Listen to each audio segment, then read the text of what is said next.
Hey everybody, welcome to another episode of Should You Play, where I'm going to show you some spoiler-free gameplay and give you my thoughts after playing new games for a few hours, as well as highlighting and checking out at least one of the PlayStation Plus games from each month.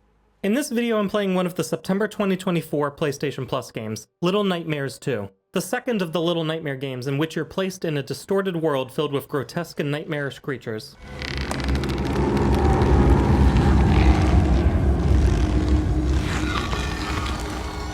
I played the first Little Nightmares game when it first released in 2021, and it quickly became one of my favorite games in the horror puzzle platformer subgenre, along with other notable titles like Limbo and Inside. Little Nightmares 2 had been on my wishlist for a long time, but it kept getting pushed aside as other games were announced. So now that I finally played it thanks to PlayStation Plus, let's talk about it. In Little Nightmares 2, you play as a little boy who wakes up in the middle of the woods next to a flashing television. And that's essentially all the preface you're going to get. Rather than dishing out the story through dialogue, cutscenes, or in-game notes, you learn about the world through contextual and environmental cues, going through areas and just trying to figure out what's going on for yourself. Some players might not like the open-to-interpretation nature of the game's story, but it worked for the first game, and I think it worked for this one too. The game combines several different genres, primarily functioning as a 2.5D platformer with puzzle solving and survival horror elements. You can walk, run, jump, and grab objects, but you'll mostly be sneaking around some really nightmarish looking creatures and solving fairly simple platforming puzzles to progress through the eerie world.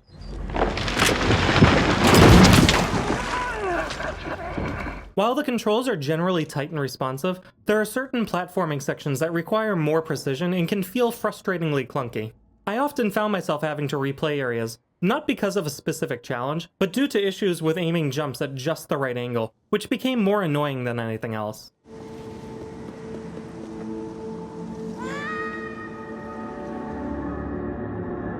About 20 minutes into the game, you'll meet Six, the protagonist from the first game, as well as your on-again, off-again puzzle-solving partner. Fortunately, you don't need to have played the first Little Nightmares game to understand who she is, but Six will help boost you up to hard-to-reach spots, lift heavy objects, and assist in solving two-person puzzles, as you keep an eye out for all the creatures that seem to want to kill you.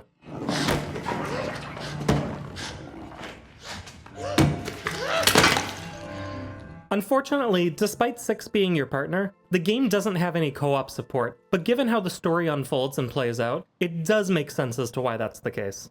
On a related note, Little Nightmares 2 is a pretty short game. If you beeline the story's 5 chapters and don't struggle with any of the stealth sections or puzzles, you could probably beat it in 2 or 3 hours, but it'd likely be more accurate to say that it'd take the average player maybe 4 to 5 hours to complete, and maybe a little bit more on top of that if you're going after the collectible hats. The glitching remains, or just doing some trophy or achievement hunting. While collecting hats doesn't change anything other than your appearance, locating all of the glitching remains will change one thing later on in the game, but I won't say what to avoid spoilers. Something else I want to talk about here is that the game doesn't rely on jump scares to amplify the horror elements. Jump scares are something that I criticize often in video games, movies, and television shows, as I often find them to be poor substitutes for a well-crafted atmosphere or good writing. But Little Nightmares 2's entire vibe is wrapped up in grotesque-looking creatures and an incredibly unsettling environment.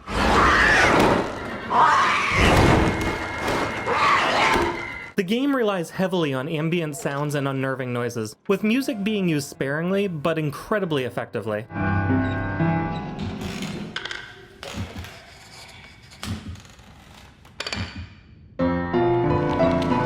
A near-masterful use of light and shadow effects assists the overall tension of stealth scenes, and understated environmental features, such as using a hanging noose to swing across a gap, are littered throughout the game. The game also enhances immersion with subtle touches such as a faint heartbeat pulse from the controller during tense scenes, which is a really nice use of the DualSense's haptic technology. However, Little Nightmares 2 isn't without fault, as I encountered quite a few bugs while playing. After sneaking through one of the areas, I had to go through a kitchen door to follow after a creature. and even though the door had already been opened, I was unable to go through it and had to reload the checkpoint. Another time, 6 got stuck between a piece of furniture and the wall, and I couldn't proceed without her, so I had to reload the checkpoint a second time.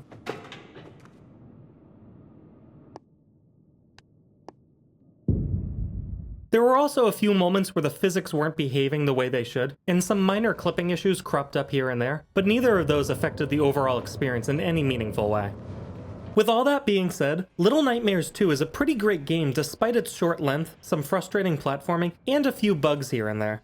If you're someone who's enjoyed games like Bloodborne or Silent Hill 2 for their horror atmosphere, or games like Limbo or Inside for their gameplay, you'll definitely enjoy the Little Nightmares games as well.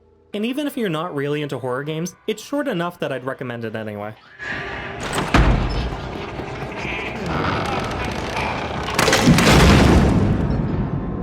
As always though, this is just my opinion. If you're just starting your perilous journey, or if you've already escaped from the nightmare, let me know in the comments what you thought of Little Nightmares 2. Thanks for watching, and I'll see you guys next time.